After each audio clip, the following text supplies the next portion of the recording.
Welcome to the Digital Marketing Podcast, brought to you by targetinternet.com.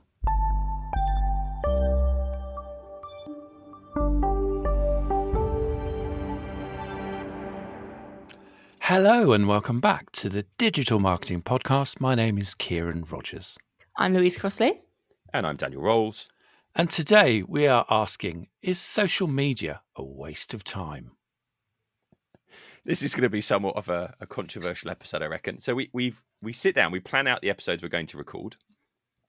And Lou spent hours today, at my request, working out all these news articles, all these social media updates, like from LinkedIn, Meta, YouTube, TikTok, X, all these different things. And I've got all the bullet points in front. And then Kieran, just before we started, went off on a rant. And I was like, right, that's the episode we're doing instead.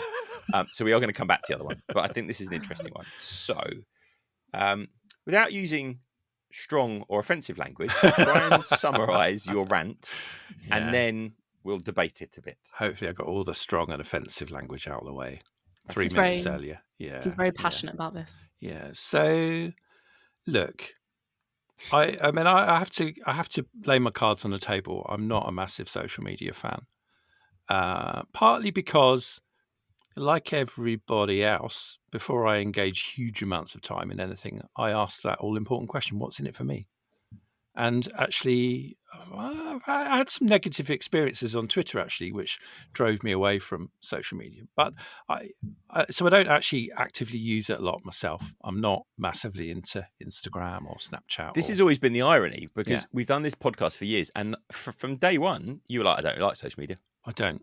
I'm not good at it. Now, I'm interjecting just because I'm increasingly, from my MSc students at Imperial College, they're my kind of test bed for 21-year-olds, right? Yeah. There's 220 of them in the previous cohorts. This year, there's 330 of them. Mm-hmm. They're really international, and they're all wildly, most of them, active social media users. And there's been a real shift in the last year of loads of them saying, I'm kind of fed up with this, and this isn't good for me. And it seems to be affecting the female students more negatively than the male students, which is interesting because that aligns with some research the Times newspaper did recently as well. But yeah, there seems to be there's more awareness of the negative aspects of this from a personal point of view. But this is the thing; it is so time consuming, so time absorbing, and one of the problems that we have, most of the engagement just doesn't feel very real anymore. Like there's so, I mean, I don't get me started on. There's a certain type of LinkedIn post, which just you all know who's doing this. Like it's peak LinkedIn. Yeah. I mean, Daniel, you're laughing. You explain, because we haven't actually spoken about this, but you tell me what posts I'm talking about. So you start with a sentence. Yeah. There'll probably be a little character emoji kind of thing at the end. Yeah. But it's like something like, I didn't expect today to end like it did. ... And then there's a gap, and then you have to open it to read more, right?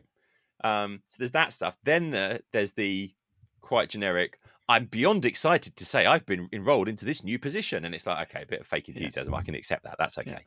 Yeah. But it's generally the kind of, you do a sentence and then you've got a couple of gaps and then you have to scroll down. There's a lot of little techniques like that it's the one person does them. It's the ones that have inane stories that purport to be life-changing. And they go on and on and on. It goes on and on about it. And you think, well, was it really that life-changing? And then you wonder what you're doing. Why am I reading it? You get sort of sucked into it. It's almost like the squeeze page has made it big. It's made it big onto LinkedIn. And the problem is the algorithm, unfortunately, is encouraging it, because these people wouldn't do it if they didn't get engagement, right? But here's my big gripe at the moment, that all of the social media infrastructure is affected by this. Some platforms more than others, right? But they're all gaming, and they've all massively gamed. They get more influence and engagement, and you do that by reaching out to other people who have influence and getting them to engage. So it's a massive shark eat shark, or dog eat dog world out there. You know, everybody's just trying to eat everyone else's influence. So, you know, people engage with your brand or with you, it's probably because they've seen an opportunity to get more engagement through the influence you have. Like, it's all about, I want to have your influence, and everybody's eating each other. And it's like the whole system's been structured to gamify that as the main purpose. And I'm sorry, but I just find that shallow and inane and pointless. Like, there's so much more that it could be, so much more that it promised to be, and it's never lived up to that. In fact, it's just getting worse at the moment. So, is this from the point of view, like if it is really business point of view of this, then Yeah. is to say, is the return on investment there then? So 'Cause this is where your rant started.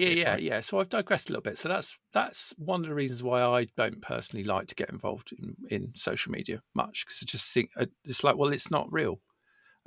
There's a massive issue, I think, still, like the elephant in the room is the fake accounts. And we've done this before. We've pointed this out. The number of insert whatever social media platform name you like into, the Google keywords tool, and just look at the search volume by social media platform followers. It's in the tens, 20s of thousands per month. I'll give the actual number. So for Instagram, I looked at this literally yesterday. Instagram in the UK is about 24,000 searches a month, just the UK alone, for buy Instagram followers. Yeah. My favourite one was 4,000 of those are buy Instagram followers cheap. Yeah. So not only are they cheating, but they're cheap about it. So if you can't get the engagement, just buy it, just pay for it. But none of that's real. Now that means that, right, if you're a brand, and this is the elephant in the room, it has been for years. If you're a brand and you're paying for ads and you're paying on anything that relates to a per engagement or per 1,000 views basis, you're buying like big chunks of fraud, basically.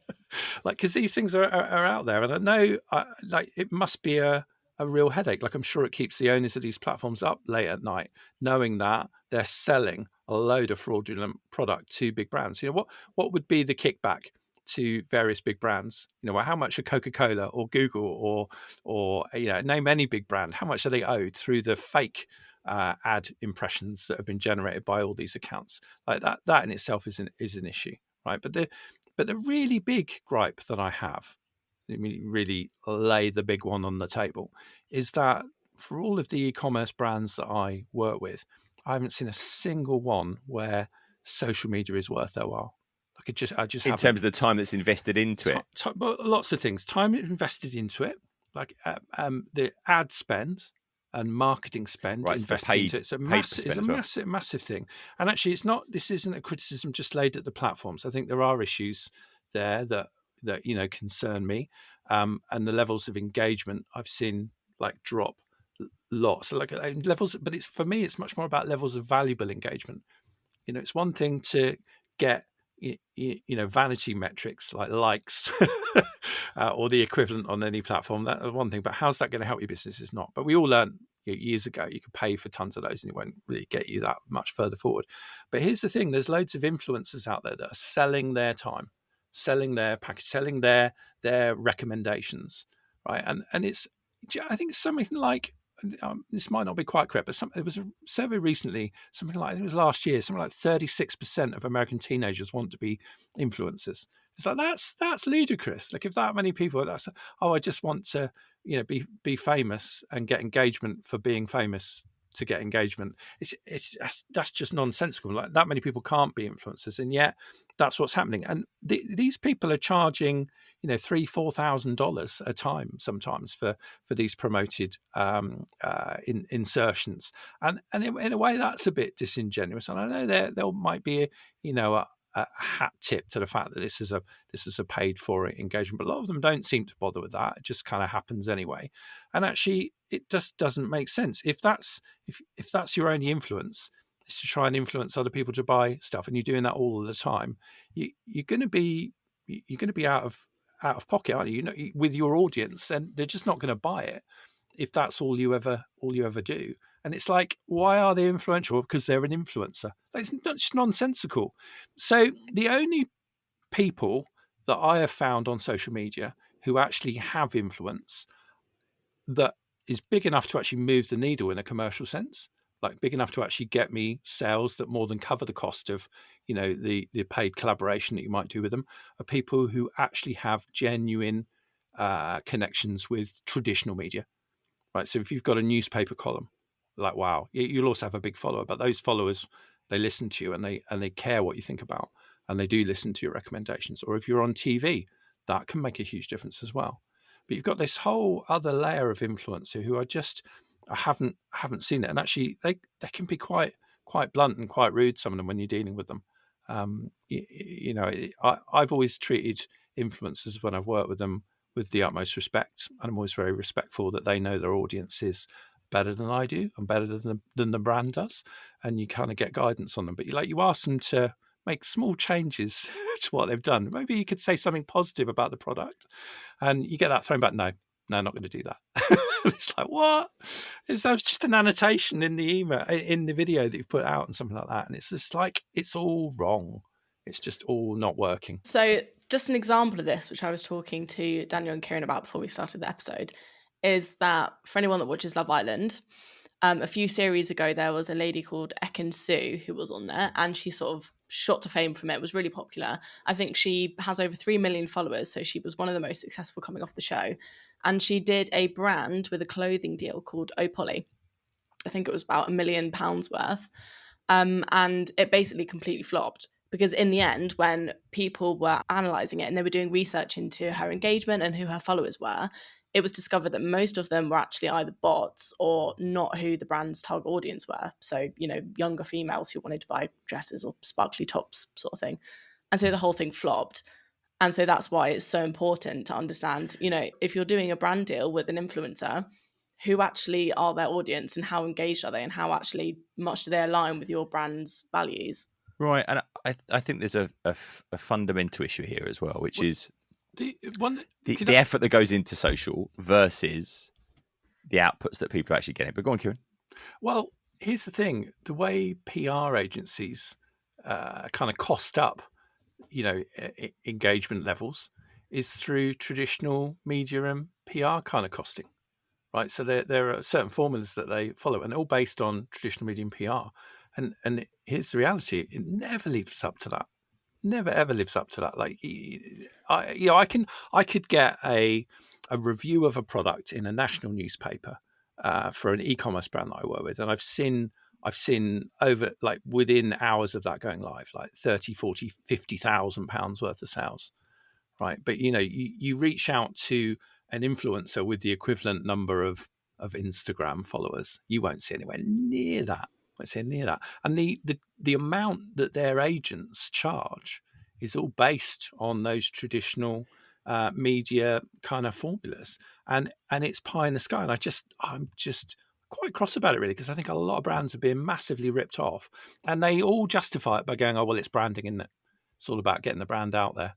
I've even had agencies push that back at me, and I was like, "Really?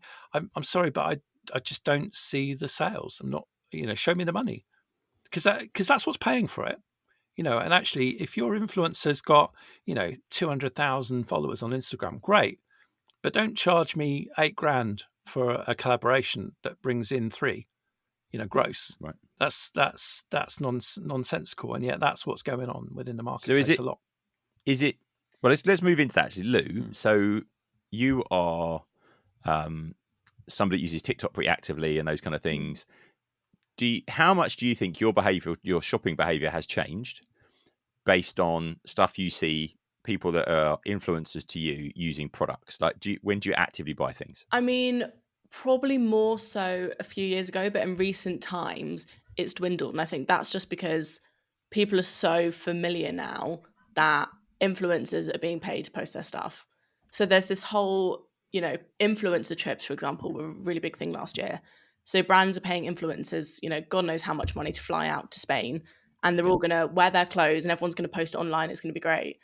Whereas actually, and there was a brand over here, and it's a makeup brand called Refi, and they basically did a community trip, which was the first community trip they'd done. And rather than taking influencers away and paying them to do it, they were doing giveaways where members of their community who were already users and had already purchased their products could apply to go on a trip. And, they'd be given all of these items and could post whatever content they want. But then you're creating people who already love your brand, like real loyal customers who are going to be customers for life and are going to have experienced these amazing things with you. So that's an interesting one. I love it. That's genius. That's the way it should be done, because actually that's a 1,000 true fans thing, right? Yeah, it's that it if you is. just one person at a time go, I love this brand, I'm really passionate about it, and you treat them like VIPs, that's probably a better spend of money than it is on getting someone else that's got all these followers to talk about it. Why are all these companies with big budgets throwing tons of money at a whole bunch of people who make a living out of going, buy this person's stuff, buy that person's stuff, because I'm famous, because I've got followers, so you must do what I've said that you've got to do. It's like, that's... Do they all speak like that? No, I wish they did. In my mind, they do. This is how cross I am with them. Yeah. Unless, of course, Right, you speak like that, in which case I apologise. This is why the shift from influencer-generated content to like employee-generated content has been so huge as well. Yeah. Because it's someone who is, you know, a full advocate of your brand, knows your brand completely inside and out. So you would trust what they were saying so much more than someone who's being paid £2,000 to say it. Comes down to the fundamental question: what is influence?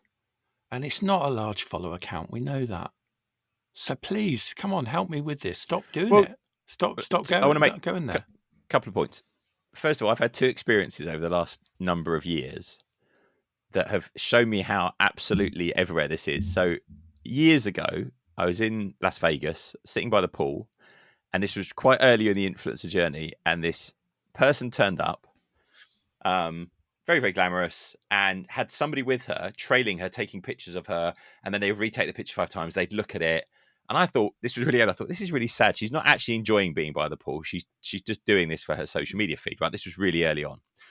All I did at the time was then just search in Instagram, hashtag the hotel that I was in. I think I was in the Wynn or something. And immediately I found her profile and we could see all the stuff that she was doing. Okay. And I was a bit like, you know, sitting there thinking it's a little bit sad because you're not enjoying the moment. You're just doing this, you know, to try and maybe personal brand. And I was just kind of like, wow, you're starting to see people creating content. If you go to Dubai at the moment, you are falling over content creators, absolutely falling over them as well. And you get into it and see most of them aren't making any money. And my interest is that if you're a content creator and you go, right, what works? And I'm going to create witty, imaginative, creative content that gets loads of engagement. People like your content. That doesn't mean that I'm now interested in what products you think I should buy. Okay. How you've got followers is by creating interesting content. Or titillating content or out there, you know, niche content, whatever it might be. But the problem is that doesn't translate, that because you've got too many followers, even if they're really engaged with your content, doesn't mean that's going to work for a brand from that point of view. So that's one piece. Okay, we've kind of talked about content creators and influencers. But what about just the efforts that brands put into their social media? Because I hear 10 times a week, we do this and it doesn't get that much traction, but we feel like we need to do it. Okay, we're guilty of this. We will put stuff out and it doesn't really rock the world. It kind of keeps us out there, which is fine. But if that effort was put into something else, the return on investment would probably be better. Yeah, it probably would. I really struggle with this one because lots of my clients require it. So they require social media. Like it's expected. But it's like, come on, really? Twitter? What? Today, in this day and age, does it really? Not for some of the B2B brands that I'm working with, but they feel they ought to be there, and it's just like it's nonsensical. And actually, a lot of the content that most brands are pushing out it's just not interesting enough. It's just not part of the. You wouldn't turn up to it at a party, would you? With that sort of content, right. But we show up on Instagram, and it's like, you know, I've always looked at social media platforms as parties. Like if you want to get genuine engagement, then it needs to be like the sort of stuff that you would share in a social environment, because let's face it, the engagement that matters is that kind of social environment. But it's not about I suppose it's never been about getting that kind of attraction, but the algorithms, unfortunately, they're all gaming it the wrong way for it to be that useful, really. You know, there was a time when you could push stuff out and you could get attention because there wasn't a tsunami of content coming at you every second of the day on these platforms. And so it was kind of interesting. But the algorithms filter out majority of the stuff that gets pushed out there anyway. So even if you are having content, you've got a real hard slog to get it noticed. Oh, unless you take part in some of these horrible, cheesy ways to gain attention. But, you know, does every brand want to be that needy? Do we want to be that annoying person? Does anything to get attention? Is that our brand? I don't think so. But that's actually what the algorithm is almost forcing brands to do to make it worthwhile. And it's like, well, is it really worth humiliating our brand like that? I don't think it is. So let's ask a question then. We're obviously business people, but we're also, just humans, and we all use or don't use social media to a greater or lesser extent.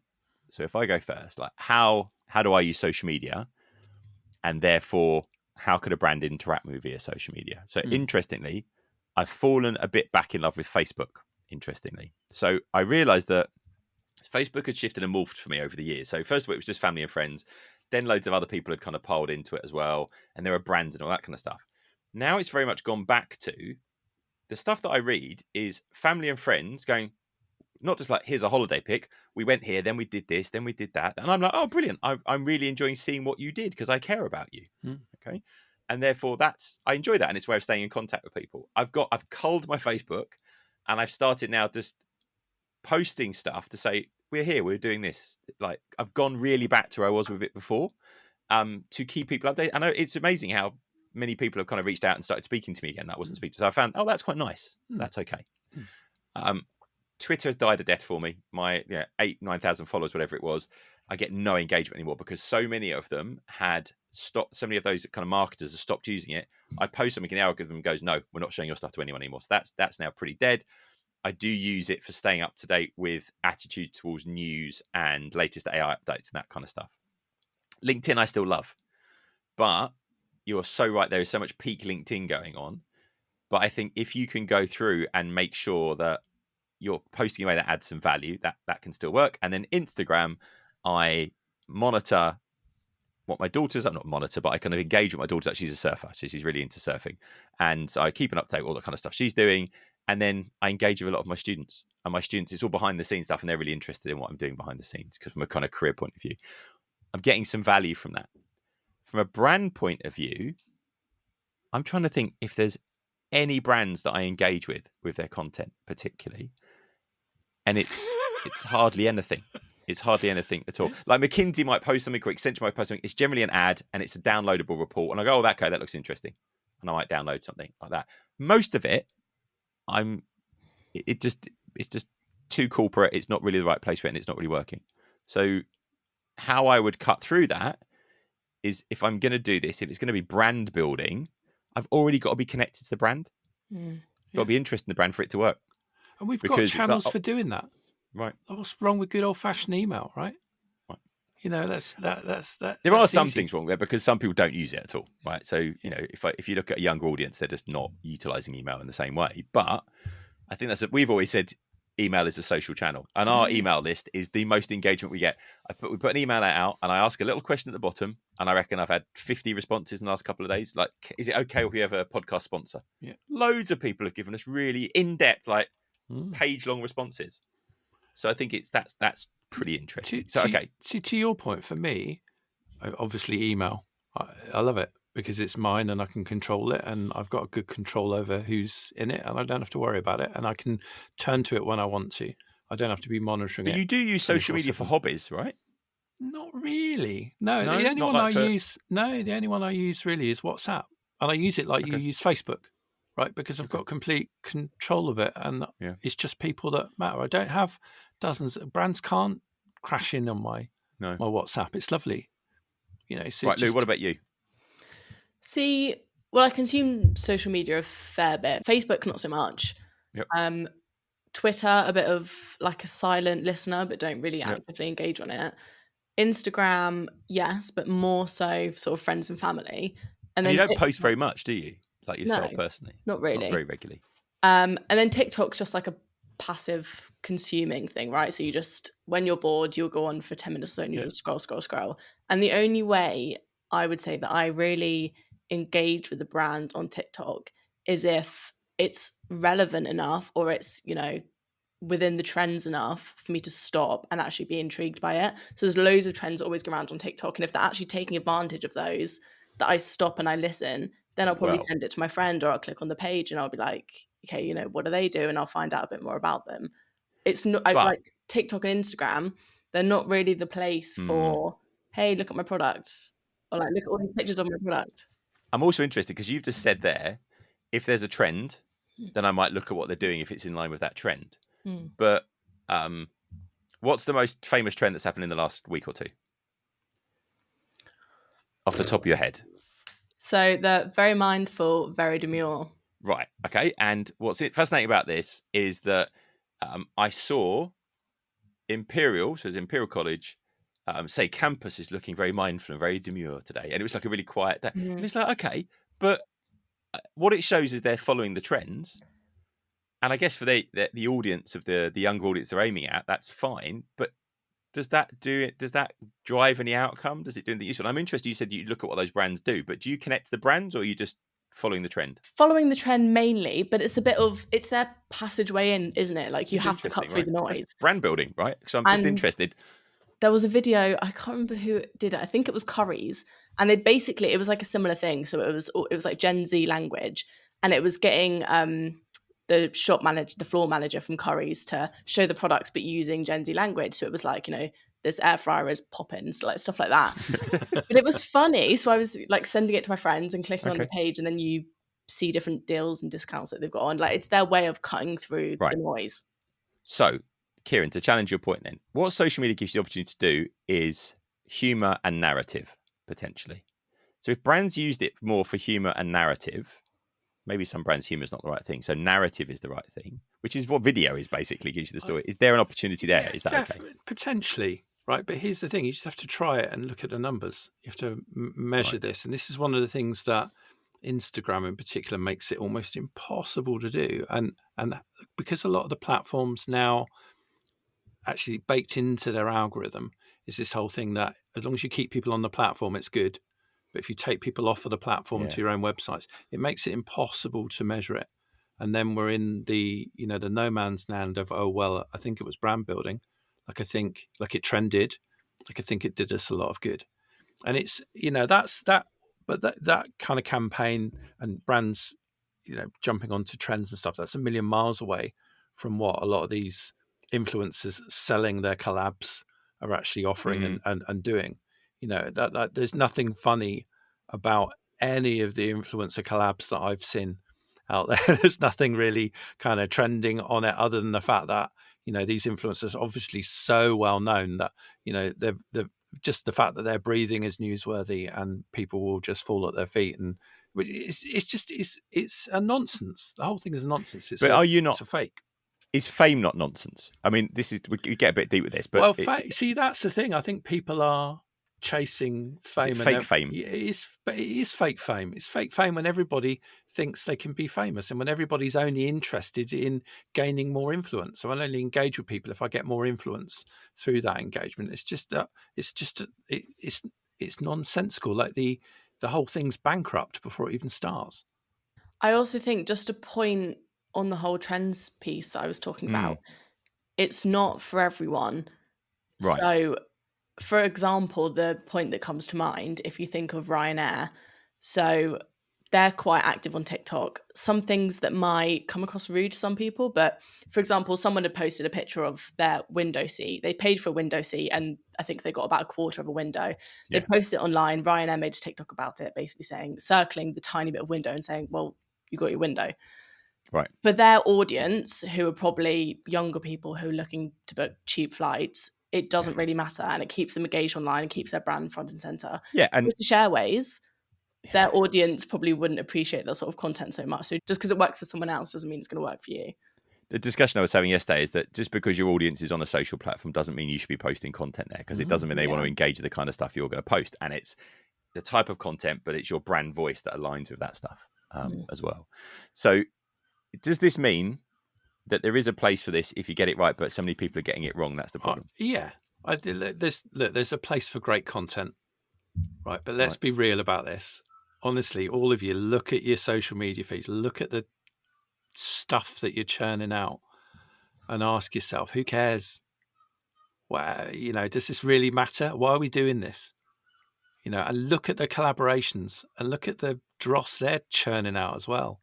And say, who cares? Like, I'm not getting at every collaborator. Like, there are some brilliant content creators out there that do some brilliant campaigns, but they're more interested in their audience and what works for their audience than they are just raking in the cash. That's the measure of it for me. And their engagement levels are a lot higher off the back of that. But you see, they've got something valuable to say. They're not just in it for the fame. This is where it's all going wrong for me. When the whole purpose is fame built on fame, built on fame. So, well, where's the reality? Where are the results? Where's the actual engagement? Because no one really cares that someone else is famous. Like, they care about their work and what they're doing. If you follow a famous person, it's because you admire them for what they represent and perhaps their values and the work that they do, and actually you follow what they do because there's more truth in seeing what I do than there is in what I say or what I push out. That's the interesting thing. That's what we get quite passionate about. But there's so much wrong with the whole ecosystem. There's something very rotten at the core. We have a saying on the Isle of Wight that something's maggoty, and this is my point. There's a lot on social media that is maggoty. There's a lot within the platforms and the algorithms that's a bit maggoty.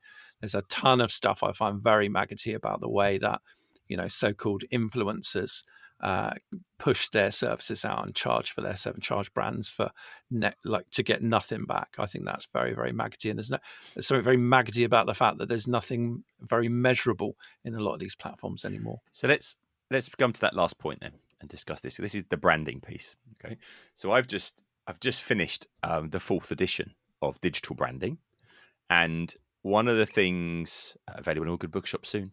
One of the things we'll do a giveaway. Actually, we'll give away a load of copies when it comes out. But what's really interesting to me is the first edition of the book where we've had to talk about AI stuff and talked about actually when everything's fake, trusted brands become more important because you have a source of somewhere to go to. So investing in that's important. But one of the things we've used this in the book for years, but it's just basically saying, if you say to someone, why did you do that social media campaign? And they say it's branding. It generally means they don't know why they did it and they don't know how to measure it. Now, the reality is branding is massively important. And as a business, Target Internet has always struggled with this because we're tiny compared to the massive brands, the Coursera's and the LinkedIn Learning and those kind of people that we're competing with. So we've had to build that niche brand voice so that when you listen to podcasts for ages, then you go, well, I do trust those guys, so I might actually buy their products or services. That's what it's about. So I would say the podcast is brand building. I would say very much that's what it's about. But I've had numerous people say to me, you mentioned links in the show all the time and free stuff and go to the website, targetinternet.com this, targetinternet.com that. I would never go to one of those things. But interestingly, those people, I'm speaking to them. So it has kind of worked, but it is very difficult to measure from that point of view. Now, there are numerous techniques for measuring brands. You ask people about, do they know a brand? Do they recall it? You can post product purchase, interview people and say, did you listen to the podcast? Did you visit the website? That kind of stuff as well. And my feeling is always to be very dubious of brand activation and branding campaigns, but also clearly to say there's a huge role in that and there's a huge part of things and it does build over time and it's hard to build a brand as well. So you sometimes, if you're not careful, might devalue your brand by associating with influence that isn't really real and isn't genuine and doesn't have the authenticity of your brand. So I would say, and we're talking about this with a couple of brands we're working with at the moment, there's never been a more important time to guard your brand, and it only takes one misstep to damage it. And I think that's what we need to be careful of. Now, one of the things we're going to do out the back of this, I've been thinking about as we go through, is I want to try and get a feel for all those people listening to the podcast, whether or not you think your social media gets a positive return on investment, how much you can measure that and so on. And we're going to send out a quick 4-question questionnaire. We'll then present that. We'll do it anonymously and we'll present that data back in another episode. So if you can subscribe to the newsletter, we will send you that link. So targetinternet.com/newsletter. Sign up if you're not already. I know loads of you already are members of the newsletter list. And we will send out that survey in the next newsletter. And then we're going to get the results and we'll publish it because we do the skills benchmark. We publish that data. I want to get a feeling for what marketers, entrepreneurs are feeling about social media at the moment, and what if they agree or think we're completely wrong, we're idiots, and they're making millions from social media. I think it'd be really good to get a sense of what type of business are they. Yeah, that's a great point. We'll put that in, and then we can split the data up. What my rant is particularly focused on is e-commerce businesses. I'm just not feeling it and seeing it. But I think any of the businesses that I'm working with, FMCG brands, fast-moving consumer goods brands, those B2B businesses, the retailers, automotive industry, loads of the things I'm working with every day are having very similar kind of things. And this isn't just about influencers, content creators. This is about the effort that you put into social media. Yeah. does it pay a return on investment and dividend? And would you be better off, which is the difficulty, spending that effort on SEO or on content or on video or something else? Or direct mail. Maybe direct mail, TV, print, Yeah. radio, Yeah. all that kind of stuff. Mail drops, guerrilla marketing, all these kind of great things. Okay, loads of stuff in there. Anything we need to remind people about, Lou, that we've got coming up? So we have a SEMrush giveaway coming up. SEMrush are doing a conference called Spotlight in Amsterdam on the 30th of October. We have a 20% off promo code for our listeners, which is Target20. If you go to their website, which is spotlightconf.com, which we'll put in the show notes, you can purchase a ticket there with the promo code. And we also have a giveaway. So we've got 5 tickets to give away. So standard with this, go to targetinternet.com/review, leave us a review, positive or negative, and we will put you into the draw, and then we'll draw those out. Mention it in the note that you would like the tickets, and we will go through and do that. The other thing is we've got a load of masterclasses come up. These are our half-day sessions taught by me online. We've got ChatGPT hands-on. We've got SEO in 2024. And we've got a content marketing strategy one coming up. They're £100 each, so super low cost. So you go targetinternet.com/masterclass. You can find out about those. I hope you enjoyed our ranting today. We want to hear your opinions on this because I know some will agree and some will disagree. As ever, if you go to the website, targetinternet.com/podcast, you can find show notes, but also the contact form for getting in contact. And we reply to every message. Thank you very much for listening to the Digital Marketing Podcast. For more episodes, resources, to leave a review, or to get in contact, go to targetinternet.com/podcast.